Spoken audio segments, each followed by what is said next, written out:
అసలు డబ్బులు సాఫ్ట్‌వేర్ కంపెనీకి డబ్బులు ఎక్కడి నుంచి వస్తాయని మనం తెలుసుకోవాలి. సాఫ్ట్‌వేర్ కంపెనీకి డబ్బులు ఎక్కడి నుంచి వస్తాయంటే బిజినెస్ అండి. ఒక క్లయింట్ ఉన్నాడు.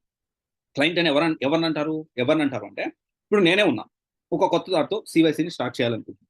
నేను సీవైసీని స్టార్ట్ చేయాలి అనుకుంటున్నప్పుడు so, definitely every company needs one యాప్‌లో గాని, ఐఓఎస్ యాప్ గాని, ఆండ్రాయిడ్ యాప్ దీంతో పాటు ఒక వెబ్‌సైట్ ఓకే. అండ్ దీనికి సంబంధించిన వెబ్‌సైట్ ఇవన్నీ కూడా కావాలి. ఓకే. అండ్ డెఫినైట్‌లీ ఈ రోజు రేపు ప్రతి ఒక్కటి app okay. Application and Android application ఒకటి, ఐఓఎస్ అప్లికేషన్ ఒకటి.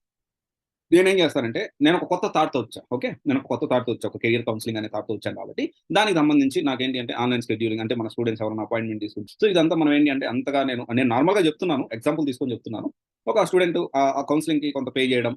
సో, తన టైమ్ స్లాట్ ఇవ్వడం. ఆ టైమ్ స్లాట్స్‌లో నేను వాళ్ళ కనెక్ట్ అయ్యి మాట్లాడడం. ఇదంతా సిస్టమాటిక్‌గా ఒక యాప్ తయారు చేసుకోవాలనుకుంటున్నాను. ఒక డిఫరెంట్ థాట్‌తో వచ్చాను. ఓకే. నేనేం చేస్తాను, ఒక కొంత ఇన్వెస్ట్‌మెంట్ ఎందుకంటే రేపు నేను return on investment business start చేసినా నాకు డబ్బులొస్తాయి. దానికంటే ముందు ఆ ప్రిపరేషన్ కోసం నేను కొంత ఇన్వెస్ట్‌మెంట్ పెట్టాను. ఇన్వెస్ట్‌మెంట్ పెట్టి ఆ డబ్బులనేవి అంటే ఇప్పుడు నేను బిజినెస్ స్టార్ట్ చేయాలనుకుంటున్నా. నేను ఒక పర్సన్ దగ్గర ఒక కంపెనీని చూస్ చేసుకున్నా. ఒక స్టార్టప్ కంపెనీని చూసుకున్నా. లేకపోతే ఒక ఎంఎన్‌సీ కంపెనీని చూసుకున్నా. ఎందుకంటే అది పెద్ద ప్రాజెక్ట్ కాబట్టి లేకపోతే పెద్ద ప్రాజెక్ట్ నేను చేయాలి, చాలా పెద్దగా చేయాలనుకున్నా కూడా ఒక దగ్గరికెళ్తా. సో, ఆ కంపెనీకి ఆ స్టార్టప్ కంపెనీ వచ్చి ఎంఎన్‌సీ కంపెనీ వచ్చి ఆ కంపెనీకి నేను క్లయింట్ అవుతా. డబ్బులు ఎక్కడి నుంచి వస్తున్నాయి ఇప్పుడు? క్లయింట్ దగ్గర నుంచి డబ్బులొస్తున్నాయి. క్లయింట్ ఎవరు? Business owner. బిజినెస్ ఓనర్ ఒక యూనిక్ థాట్‌తో వచ్చాడు. లేకపోతే రెగ్యులర్‌గా ఉన్నదాన్ని ఇంకో దాన్ని చూసి దానికి సిమిలర్‌గా ఇంకోటి ఇతను ఆ కాంపిటీటర్ అవ్వాలనుకుంటున్నాడు. They have came up with very good plan to start a new business.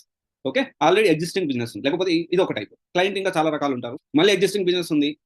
ఆడ వేరే వాళ్ళతో వర్క్ చేస్తుంది. నాకు వర్కౌట్ కావటం లేదు. I want to continue with you. Okay. ఇదంతా అయిపోయింది. దీని తర్వాత మళ్ళీ మెయింటెనెన్స్ చేయాలనుకుంటున్నా. ఓకే. నా ఆల్రెడీ ఫుల్ ఫ్లెడ్జ్డ్‌గా వెబ్‌సైట్ ఉంది. లాస్ట్ వాళ్ళు సరిగ్గా మెయింటెనెన్స్ చేయట్లేదు. నన్ను అంతగా పట్టించుకోవట్లేదు. నేను కంపెనీ మారి నాకు ఆల్రెడీ సిస్టమ్ బిల్డ్ అయింది దాన్ని నీకు ఇస్తాను బాబు. ఎలాంటి బగ్స్ అదేంది రాకుండా నువ్వు మెయింటైన్ చేయాలి. టెస్టింగ్ చేసి ఓకే. ఇక్కడ ప్రాబ్లమ్ ఉందని చెప్తాడు. డెవలపర్ ఫిక్స్ చేస్తాడు. This is a regular mechanism. And ఈళ్ళు క్లయింట్ అన్నమాట. డబ్బులు ఇక్కడి నుంచి వస్తాయి. ప్రాజెక్ట్ ఇక్కడ మనకు అర్థమైంది. డబ్బులు ఎక్కడి నుంచి వస్తాయి? క్లయింట్స్ బిజినెస్ ఓనర్ క్లయింట్ అయ్యి ఆ క్లయింట్ అనేవాడు డబ్బులనేవి ప్రతి కంపెనీకి ఈ విధంగా వస్తాయి.